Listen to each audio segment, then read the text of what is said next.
কিরে রহমান চাচা, কি খবর? একটু আগের মতোই ভালো।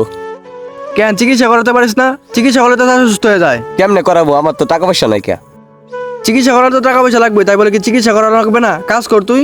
কি কাজ করবো রে বন্ধু, তোর কারণে যে কারণে আসলাম। তোর কাছে একটা রিকোয়েস্ট ছিল, আমাকে একটা সমিতিতে লোন তুলে দে। ওরে তোরা টাকা তুলে দেখে আমি বিপদে পড়বো নাকি? তুই তো ঠিক মতো কাজ কাম করস না, তুই কিস্তি চালাবে কেন? ভাই তোরা আমি দিতে পারবো না। বন্ধু দে না, তোর দূরে পায়ে পড়ি। তুই আগে বল, তুই টাকা দিয়ে কি করবি? আমার একটা স্বপ্ন, আমি একটা দামি মোবাইল চালাবো। তাই একটা দামি মোবাইল কিনবো, আমাকে লোন তুলে দে, আমি মোবাইল চালাবো। ওরে বাবা, তুই মোবাইল চালাবি তা টাকা ইনকাম করে না। তাছাড়া টাকা ইনকাম না করে তুই কিস্তি চালাবি কেমনে?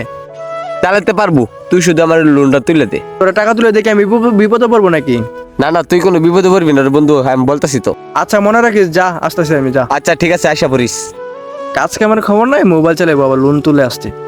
অবস্থা কি বুঝলাম না, কখন থেকে বসে আছি, এখন টাকা পয়সা খবর নাই, কিস্তি কোন কোন নিয়ে আইবো। হ্যালো, আসসালামু আলাইকুম লিপি আপা, কোথায় আপনি?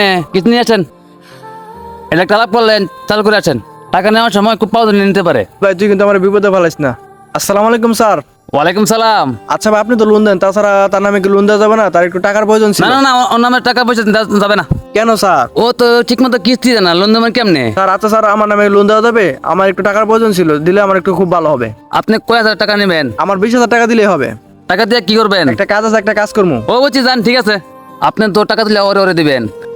আরে না না না না স্যার, দেবো না তাকে। আপনি যদি বিয়ে করবেন পরে কিন্তু আমার কিছু বললেন না, ঠিক আছে? আপনি ও কিস্তি আবার আপনি নিতে লাগবো। ও আর কথা, কালকে দুটাই আমার অফিসে থাকতে হইব আপনার, ঠিক আছে? আচ্ছা ঠিক আছে স্যার, আসি। আসসালামু আলাইকুম।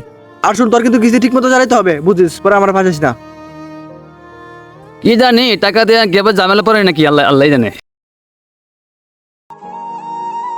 ও রাজীব ভাই, আপনি কি বাসায় আছেন? ও রাজীব ভাই, বাসায় আছেন নাকি আপনি? বাসায় গিয়ে তালা লাগানো গেল কোথায়? ফোন দেখি সুস্থ বলতে কিছু বুঝলাম না। দেখ গেল কোথায় এটা? টাকা নিয়ে কি হারাই গেল নাকি কোথায়? আমি ধরাম আমার ওই বাইরে ধরাম ভাই।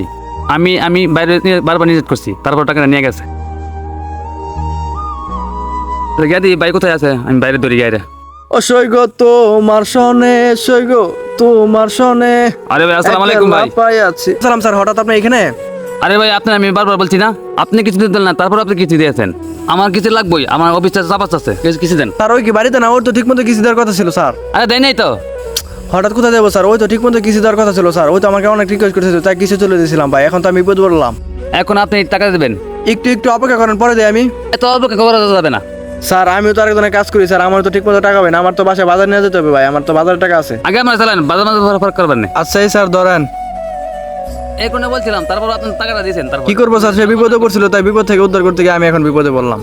দাঁড়ান, কিছু তুলে নেই। আচ্ছা ঠিক আছে, পরবর্তী নেই মনে হয়, তাহলে কিন্তু আপনি পেছে পারবেন। আচ্ছা ঠিক আছে, আসসালামু আলাইকুম। ওয়ালাইকুম সালাম। ভিডিওটা বানানোর একটা উদ্দেশ্য, আমাদের সমাজে কিছু মানুষ আছে যারা কিনা সততা ব্যবহার করে মানুষের দুর্বলতার সুযোগ নিয়ে মানুষকে বিপদে ফেলায় হয়রানি করে। যারা উপকার করে তাদের উদ্দেশ্যে একটা কথা বলতে চাই, কখনো নিজের ইচ্ছে কাউকে উপকার করতে যাবেন না। হ্যাঁ উপকার করবেন, কিন্তু একটু ভেবেচিন্তে করবেন, কারণ নয়তো আপনি বিপদে পড়বেন। তো কাজেই একটু সতর্ক থাকবেন, নিজের প্রতি খেয়াল রাখবেন, সুন্দরভাবে জীবনযাপন করবেন। তো ভিডিওটা ভালো লাগলে অবশ্যই লাইক কমেন্ট শেয়ার চাই। ধন্যবাদ সবাইকে, ভালো থাকবেন, আল্লাহ হাফেজ।